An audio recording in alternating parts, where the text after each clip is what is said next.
नमस्कार दोस्तों। रिव्यू करेंगे श्रीमद् रामायण की कुछ लेटेस्ट एपिसोड को। तो आप मुझे बार बार कमेंट कर रहे थे कि मैं श्रीमद् रामायण की रिव्यू करूं, लेकिन मैं क्या ही रिव्यू करूं जब स्टोरी आगे बढ़ ही नहीं रहा है, कहानी आगे बढ़ ही नहीं रहा है, तो मैं रिव्यू को कैसे आगे बढ़ाऊं। ये लोग भले ही कहानी को एक्सटेंड कर रहे हैं, मतलब जितना हो सके खींचने की कोशिश कर रहे हैं, लेकिन मैं रिव्यू को तो नहीं खींच सकता ना। कहानी वही युद्ध पे ही लटका हुआ है। अभी तक सीता जी की भूमि प्रवेश वाला सीन आ जाना चाहिए था।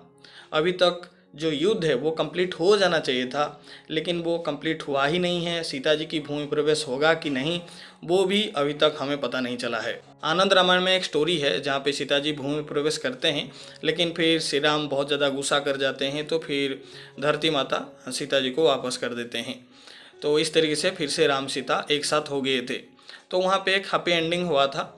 जैसे सीता जी की भूमि प्रवेश हो जाता है वैसा नहीं हुआ था। तो शायद हो सकता है वही कहानी को फॉलो किया जा रहा हो, इसीलिए बार बार हमें बताया जा रहा है कि राम सीता एक होंगे, राम सीता एक होंगे। तो हो सकता है आनंद रामायण को फॉलो किया जाए इस शो में। तो उसके बारे में हम बाद में बात करेंगे, जब वो सीन आएगा उस वक्त हम देखेंगे क्या ये लोग आनंद रामायण को फॉलो कर रहे हैं या फिर वाल्मीकि रामायण को या फिर कोई और रामायण को फॉलो कर रहे हैं। अब बात करते हैं लव कुश की युद्ध के बारे में। तो पहले जानते हैं लव कुश युद्ध क्यों कर रहे हैं और घोड़ा को अपने पास क्यों रखे हैं। तो उस आंसर का क्लैरिटी कल रात के एपिसोड में और थोड़ा हमें मिल गया, जब लव कुश लक्ष्मण जी के साथ बात कर रहे थे। तो वो लोग बोलते हैं कि वो ये युद्ध नहीं करना चाहते हैं, वो बस इतना चाहते हैं कि राम सीता एक हो जाए। और क्योंकि लक्ष्मण जी सीता जी को छोड़ने गए थे, तो वो लोग चाहते हैं कि लक्ष्मण जी फिर ढूंढे सीता जी को और सीता जी को ढूंढ के फिर से राम जी के साथ मिला दे। क्या इस तरीके से ये प्रॉब्लम सॉल्व हो जाएगा? तो मेरे हिसाब से जो कॉज है, जो रीज़न है, वो स्ट्रॉन्ग नहीं है। क्योंकि राम जी सीता जी की परित्याग क्यों किए थे, उसका कारण ये था कि अयोध्या में अपवाद फैल गया था।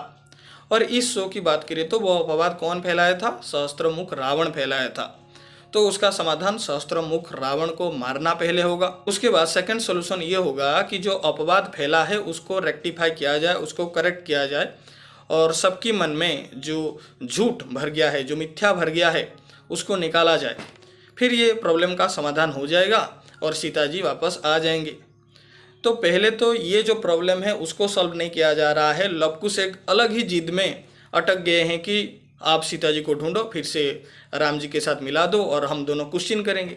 अरे भाई, पहले कारण तो जान लो। क्या आप लोगों को पता है कि सीता जी का परित्याग राम जी ने क्यों किया था? आई डोंट थिंक इस शो में लव कुश को अब तक ये बात पता है कि सीता जी का परित्याग राम जी ने क्यों किया। मेरे हिसाब से अब तक तो उन्हें पता हो जाना चाहिए था, क्योंकि अयोध्या की एक ब्रेकिंग न्यूज़ था। तो ये एक तो वायरल न्यूज़ है, जो भी अयोध्या में जाएगा उसको पता चल ही जाएगा कि सीता जी की परित्याग क्यों हुआ है। तो लव कुश को अब तक वो बात भी नहीं पता, लेकिन एक अलग ही जिद में वो दोनों लग गए हैं और युद्ध कर रहे हैं। और इसीलिए मैं लास्ट वीडियोज़ में भी बोला हूँ कि ये युद्ध की कोई ज़रूरत नहीं है, क्योंकि लव कुश जिन्हें क्वेश्चन कर रहे हैं, जरूरी नहीं है कि राम जी को वो क्वेश्चन करें या फिर सीता जी को वो क्वेश्चन करें।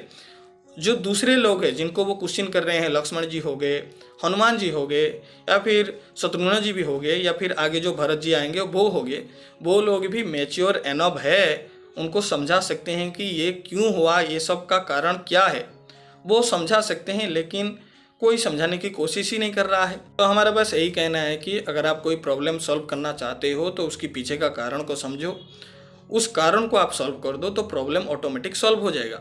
लेकिन यहाँ पे कुछ अलग ही चल रहा है। अब हम चलते हैं अश्व वाले टॉपिक के, घोड़ा वाले टॉपिक पे। तो दोस्तों, एक अश्वमेध यज्ञ की बेसिक कंसेप्ट क्या होता है? तो एक अश्वमेध यज्ञ की बेसिक कंसेप्ट ये होता है कि घोड़ा जाता है दूसरे राज्यों में, और जो भी राजा उस घोड़ा को रोकने की कोशिश करेगा वो युद्ध करता है। फिर जो जीतता है उसके हिसाब से उसका परिणाम भी निकलता है। लेकिन यहाँ पे हमें क्या दिखाया जा रहा है? यहाँ पे हमें ये दिखाया जा रहा है कि अश्व तो चोरी हो गया है। जब अश्व ही नहीं है तो युद्ध आप किसके साथ करेंगे? लव कुश अश्व को चुरा लेते हैं, उसको इनविजिबल कर देते हैं, फिर चले जाते हैं भूतिया नगर। वहाँ पे उनकी कहानी चल रहा है, और जिनका अश्व है वो लोग दिन रात मेहनत करके अश्व को ढूंढ रहे हैं कि भाई ये घोड़ा गया तो गया कहाँ, लेकिन घोड़ा तो इनविजिबल होकर पड़ा है। तो मतलब ये क्या है? मतलब आप अश्व को चुरा लेंगे, इनविजिबल भी कर देंगे, फिर आप चले जाएंगे दूसरी जगह पे, फिर वहाँ पे प्रॉब्लम सॉल्व करके आएंगे आराम से, और फिर बोलेंगे कि हमारे पास घोड़ा है, हम युद्ध करेंगे। तो मतलब यह क्या टाइम पास चल रहा है।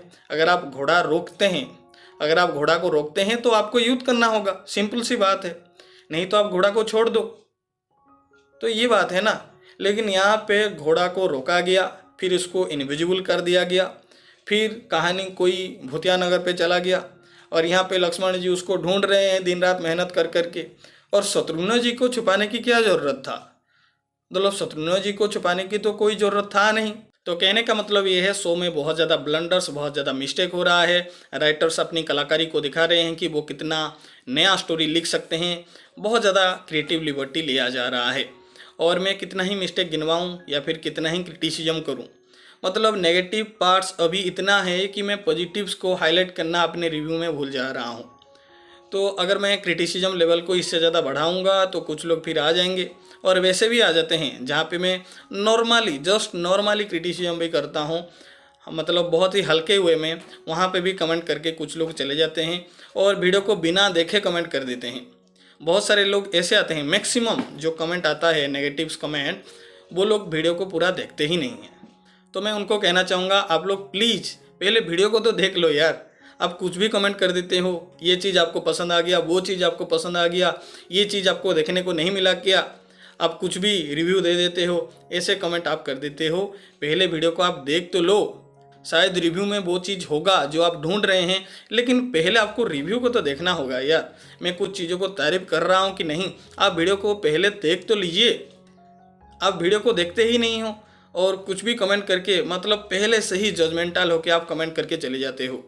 जैसे कि मैं अगर रिव्यू कर रहा हूँ शो को, तो मैं शो को अच्छे से देख रहा हूँ ना, शो को देख रहा हूँ, अपना टाइम इन्वेस्ट कर रहा हूँ, सोनी लिव में सब्सक्रिप्शन लिया हूँ, चैनल टीवी में है, सारी चीज़ों को इन्वेस्ट करके मैं देख रहा हूँ, अच्छे से एनालिसिस करता हूँ, फिर जाकर रिव्यू बनाता हूँ। खैर ये सब बातें बोलकर भी कोई फ़ायदा है नहीं, क्योंकि जिनको नेगेटिव कमेंट्स करना होता है वो आके करके चले जाते हैं, उनको कुछ फ़र्क भी नहीं पड़ता है। तो कहने का मतलब ये है कि दोस्तों बहुत ज़्यादा ब्लंडर्स हो रहा है। जैसे कि महारानी सीता अपने ही राज्य कौशल राज्य की एक गांव को एक अलग राज्य बनाने के लिए लव कुश को परमिशन दे देते हैं। कैसे? वो उनको ध्वज बना के देते हैं। ध्वज एक राज्य का चिन्ह होता है, एक प्रतीक होता है, और वो खुद सीता जी लव कुश को बना के दे देते हैं। इतना भी नहीं सोचते हैं कि कौशल राज्य की वो एक गांव है और कौशल राज्य राजा राम की अधीन में आता है। यानी कि ये बात सीधे सीधे राजा राम से विद्रोह हो गया। तो क्या कभी भी सीता जी राजा राम से विद्रोह कर सकते हैं क्या? राम जी से विद्रोह कर सकते हैं क्या? ऐसा नहीं हो सकता है, लेकिन फिर भी चल जाता है यार, क्या फ़र्क पड़ता है। तो मैं कहना चाहूँगा कि ये शो को अभी एंजॉय कीजिए, ज़्यादा अभी दिमाग लगाने की ज़रूरत है नहीं, बस एंजॉय कीजिए और उसको भूल जाइए। और मैं क्या बोल सकता हूँ दोस्तों, आप लोगों की ओपिनियन क्या है मुझे कमेंट करके ज़रूर बताइए। आप लोगों को शो कैसा लग रहा है, क्या आप मेरी बातों से सहमत है कि नहीं, वो भी मुझे कमेंट करके बताइए। आशा करता हूँ वीडियो आपको पसंद आया होगा। अगर पसंद आया तो वीडियो को लाइक कीजिए, चैनल को सब्सक्राइब कीजिए। अभी के लिए दोस्तों इतना ही, धन्यवाद।